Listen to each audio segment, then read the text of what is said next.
Durante mi niñez, mi familia era como una gota de agua en un gran río. Nunca permanecíamos en un solo lugar por mucho tiempo. Nos mudamos a Rhode Island cuando tenía 8 años, y permanecimos ahí hasta que fui a la universidad en Colorado Springs. La mayoría de mis memorias son de cuando vivía en Rhode Island, pero hay fragmentos en mi mente de los muchos hogares en los que habité, cuando era mucho más joven. La mayoría de estas memorias son poco claras y sin sentido, como el perseguir a otro niño en el patio de una casa en Carolina del Norte, intentar construir una balsa detrás de un departamento en el que viví en Pensilvania, y cosas como esas. Pero hay un puñado de memorias que permanecen tan claras como el vidrio, como si hubiesen ocurrido ayer. Vivíamos en una casa en las afueras de la bulliciosa ciudad de New Vineyard, Maine. Era una casa grande, en especial para una familia de 3. Había una serie de cuartos que estaban totalmente desocupados, a los cuales no entré durante el tiempo en el que viví en esa casa. Supongo que era un desperdicio de espacio, pero era lo único que pudo rentar mi papá, que le quedara cerca de su trabajo. Recuerdo que, en el día después de mi cumpleaños, tuve una fiebre tremenda. El doctor dijo que tenía mononucleosis, lo que, para mí, significaba más fiebre y no poder salir a jugar por al menos 3 semanas. Era un momento terrible para estar atado a la cama.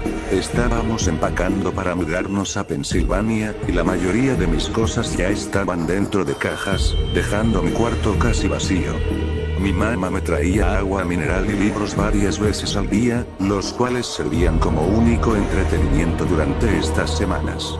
No recuerdo exactamente cómo conocí al señor Bocón, creo que fue una semana después de que diagnosticaron la mono. Mi primera memoria de la pequeña criatura fue de cuando le pregunté su nombre. Me dijo que lo llamara señor Bocón, porque tenía una boca enorme. De hecho, ahora que lo pienso, todo en su cara era enorme en comparación a su cuerpo, su cabeza, sus ojos, sus arrugadas orejas. Pero su boca, sin duda, era lo más grande. ¿Te pareces a un Furby?, le dije mientras miraba uno de mis libros. El señor Bocón se detuvo y me miró extrañado. ¿Furby? ¿Qué es un Furby?, me preguntó. Tú sabes, el juguete peludo con orejas enormes, lo puedes acariciar y alimentar, casi como una mascota real. Oh.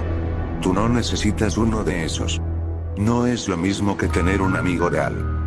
Recuerdo que el señor Bocón se desaparecía cada vez que mi mamá iba a mi cuarto a revisarme.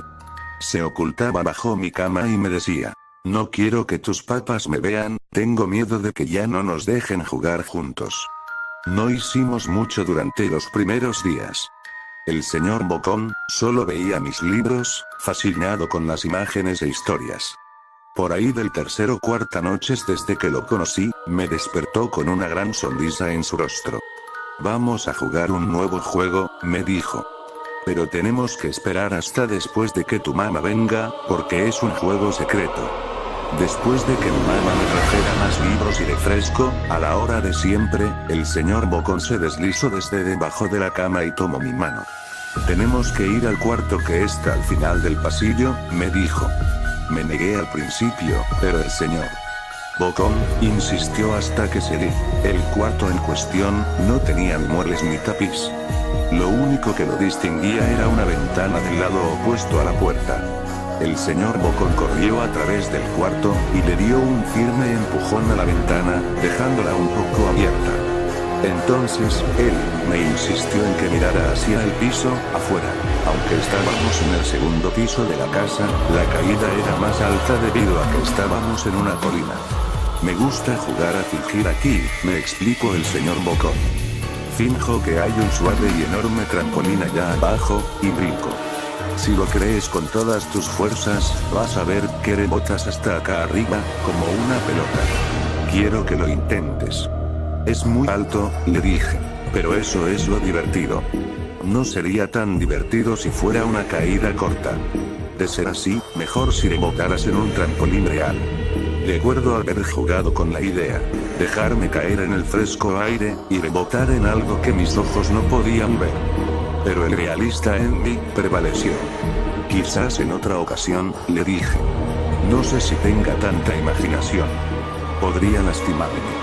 La cara del señor Bocón se contorsionó con un gruñido, pero solo por un momento. Decepcionado, se metió debajo de mi cama, donde estuvo quieto el resto del día. La mañana siguiente el señor Bocón llegó con una pequeña caja. Quiero enseñarte malabares, me dijo.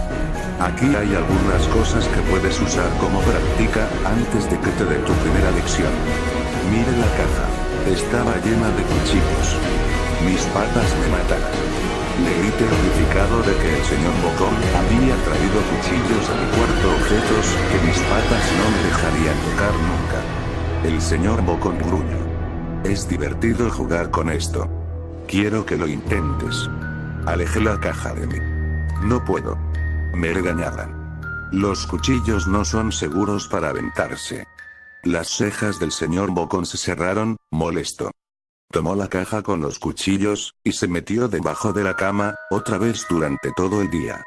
Me empezaba a preguntar qué tan seguido se la pasaba debajo de mí. Desde ese entonces, empecé a tener problemas para dormir. El señor Bocón me despertaba en la noche diciéndome que había puesto un trampolín real debajo la ventana, uno enorme que no podía ver en la oscuridad. Siempre me negué y trataba de volver a dormir, pero el señor Bocón persistía.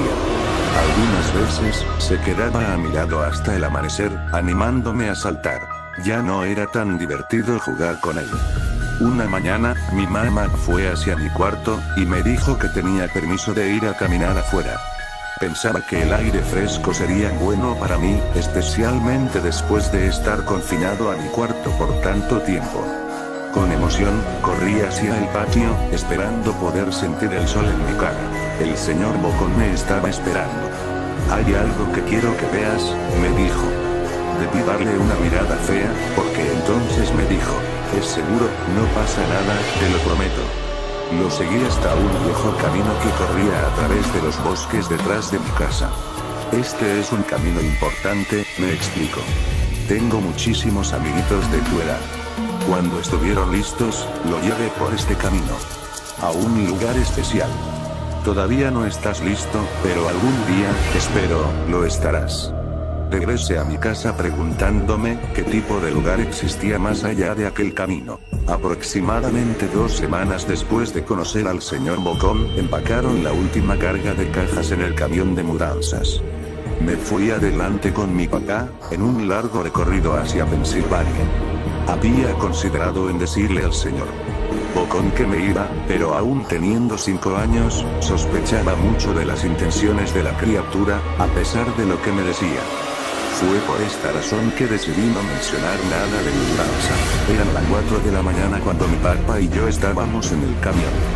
Mi papá esperaba llegar a Pensilvania para la hora del almuerzo al día siguiente, con ayuda de una larga dotación de café y bebidas energéticas. Recuerdo que se parecía más a un tipo que estaba a punto de correr una maratón, que un tipo que se la pasaría sentado por un par de días. Muy temprano para ti, ¿verdad? Afirmé con la cabeza, mientras la ponía en la ventana, esperando dormir un poco antes de que saliera el sol. Sentí la mano de mi papá en mi hombro. Esta será la última mudanza, lo prometo. Sé que es difícil para ti, especialmente estando con esa enfermedad. Una vez que obtenga mi promoción, podremos quedarnos en un solo lugar, y hacer amigos. Cuando el camión comenzó a moverse, vi la silueta del señor Bocón en la ventana de mi cuarto. Parado, inmóvil, se despidió lastimosamente con su mano. No me despedí. Años después, regresé a New Vineyard. El terreno donde se encontraba mi casa estaba vacío, a excepción de los cimientos. Resulta que la casa se quemó algunos años después de que yo y mi familia nos fuimos. Por curiosidad, busqué el camino que el señor Bocón me enseñó, y al encontrarlo, decidí seguirlo. Una parte de mí esperaba que el señor Bocón saltara sobre mí de repente, y me espantara dándome un infarto, pero tenía la sensación de que el señor Bocón ya no se encontraba en ese lugar, como si de alguna manera él estuviese atado a la casa que ya no existe. El camino llevaba a uno de los cementerios de New Vineyard. Al ver muchas de las tumbas, pude darme cuenta que la mayoría pertenecía a niños no mayores de 9 años. Y bueno chicos, así termina esta creepypasta. Suscríbanse, denle manito arriba.